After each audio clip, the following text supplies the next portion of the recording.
Oh man, that doesn't sound good. Looks like it's time for a brake job. Up next, how we're gonna do it all the way around the car. Stay tuned. Oof, how embarrassing.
Hey guys, it's Jason with IMG Filmworks. Welcome back to my garage in episode 8 of Building a Budget Beast, the vlog series where I take you through what I did when I turbocharged my Honda Accord. Before we get started, I wanted to give a mileage update on the Turbo Accord. Last week we turned 300 and almost 4,000 miles. Being that we put the turbo system on at 274,000 miles, we're approaching the big 30,000 miles on this build, and she still runs great. So I know a lot of you are following the series for that. That's the update. She's still running strong. Secondly, I've got some exciting news. I'm in talks with a company right now, and if everything goes according to plan, the next week I'm going to be taking a road trip and videoing that road trip for you guys to their facility to pick up something very special for the Turbo Accord. And I think you guys are going to want to check it out. So make sure you stay tuned for that. And if you haven't subscribed yet, subscribe because it should be pretty neat.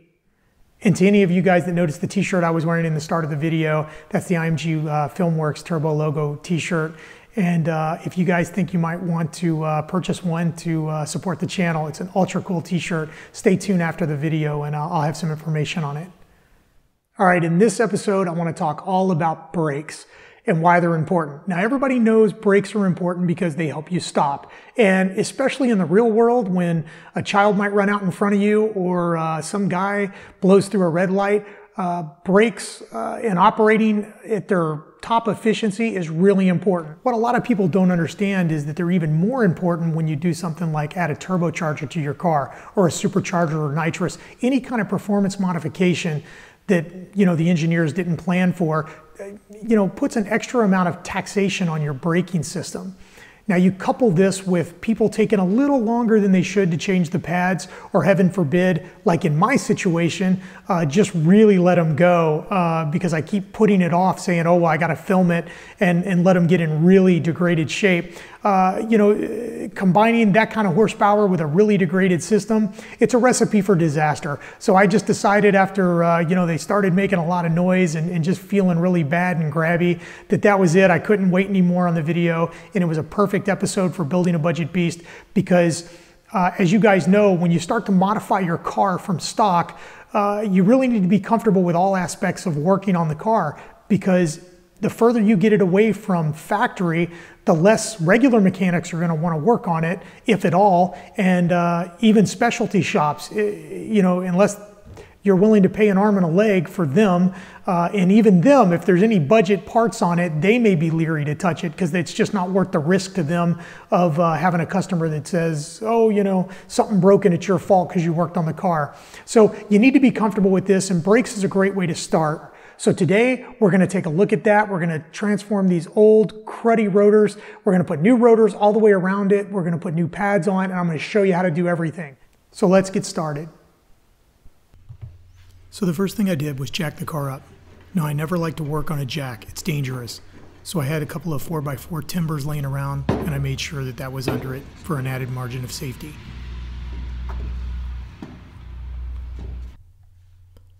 Next, using an impact gun, I just removed the wheels.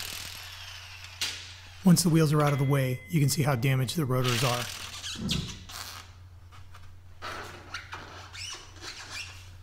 Next, I wanted to remove the caliper slide pins from the slide frame. There's one at the top and one at the bottom. Here I'm working on the bottom one.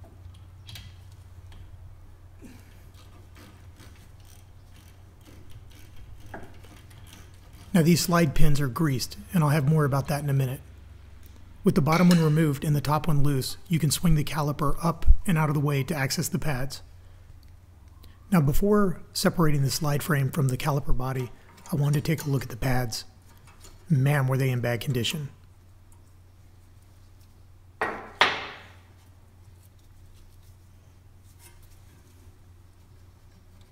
Next, I wanted to separate the slide frame from the hub, and you do that by removing the bolts. There's one at the top and one at the bottom. Now these can be on there pretty tight, so you might need to use a mallet. Just a few whacks, and she came loose.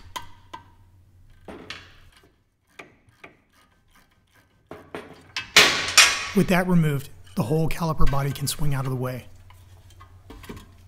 Now you can see that I separated the slide frame from the caliper frame, and then I made sure to support the caliper by tying it to the upper control arm there.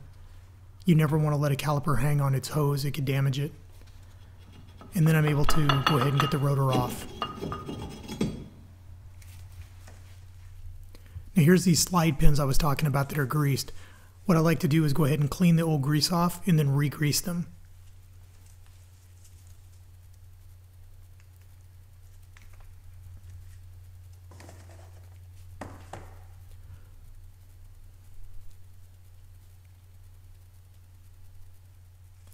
And here I'm applying a little bit of grease to the back of the rotor pad that sits against the piston. And this is kind of a new practice, and you know, I think it's a pretty good one. It kind of, you know, where the piston contacts it, it keeps it moving. Here you can see the old clips, the anti-chatter clip, and a new one. So I just popped those out and I popped in the new ones. Now guys, don't skimp here. You know, you try to save 20 or 30 bucks by keeping the old chatter clips in there, and you know, you can have the brake pads bind up on you and it's just more problems down the road. So you definitely want to change these, and they just pop out and pop in just like you see here. And then I just installed the pads.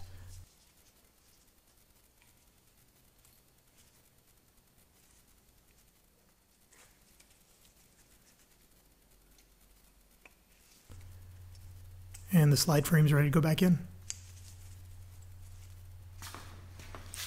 Next, I'll put the new rotor on. And now these rotors have a couple of screws you can use to hold them in place. And I only use one, and don't tighten it very much just to hold it. These can give you problems down the road if they corrode. Then next, I put the slide frame back in and just use the slide frame bolts.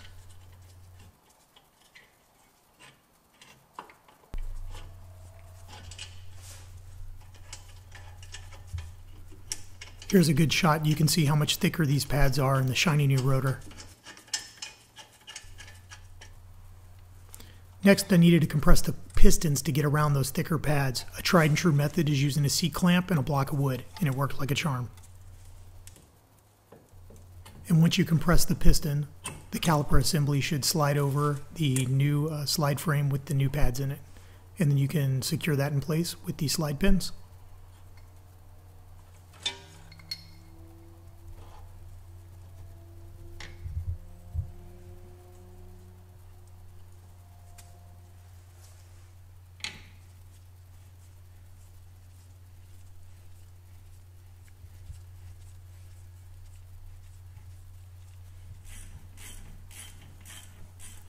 And then just make sure everything is tight. You don't want to have something loose back out on you. That would be a problem.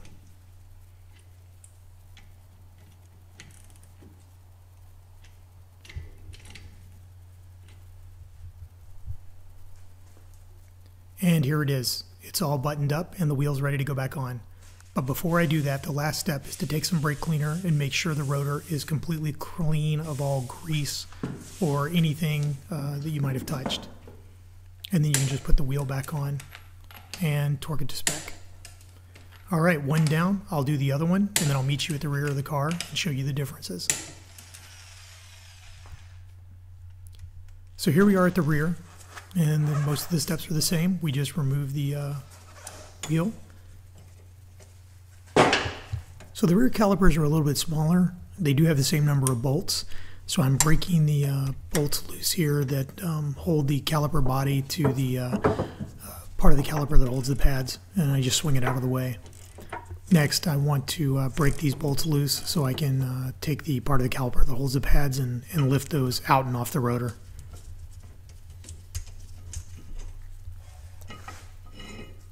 Now, interestingly enough, the main difference here is this gear right here, this piston. So it's actually got a worm gear in it because of the parking brake, and you need a special little tool. You can see it here, and you turn that piston clockwise, and that resets that worm gear on the parking brake, and that's how you actually compress the piston.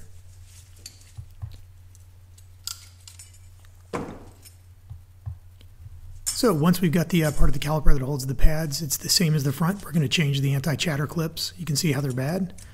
And we're just going to pop the new ones in here. And for good measure, I just always want to take some brake cleaner and clean off anything that I might have got on. And then I put the new pads in, and it's ready to go back on. And just like with the front, we go ahead and install the new rotor. And then I put one screw in just to hold it in place. And I went ahead and used my brake cleaner again just to clean it up. This is a really messy job and my gloves get really dirty. And then you just stick them back on the rotor and bolt them into place.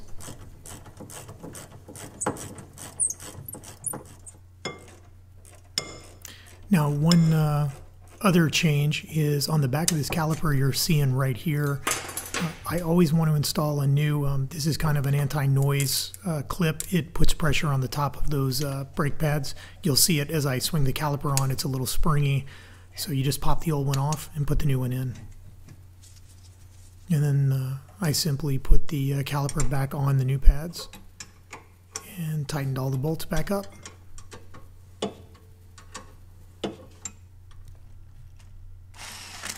And we put the wheel back on. And once we torque everything to spec, we are good to go.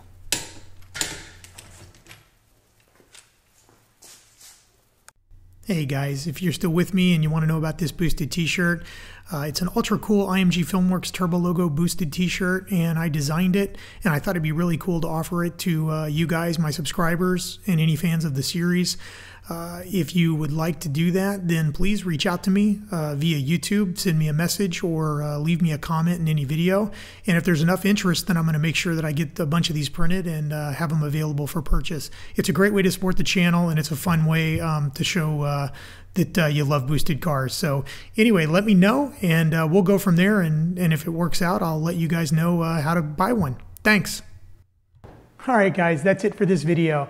I hope you enjoyed it and learned that putting your brake system back in peak performance isn't all that hard. Be sure to rate, comment, and subscribe. If you just stumbled across the video, make sure to click the link above and become a subscriber. And as always, until next time, I'll see you right back here inside my garage.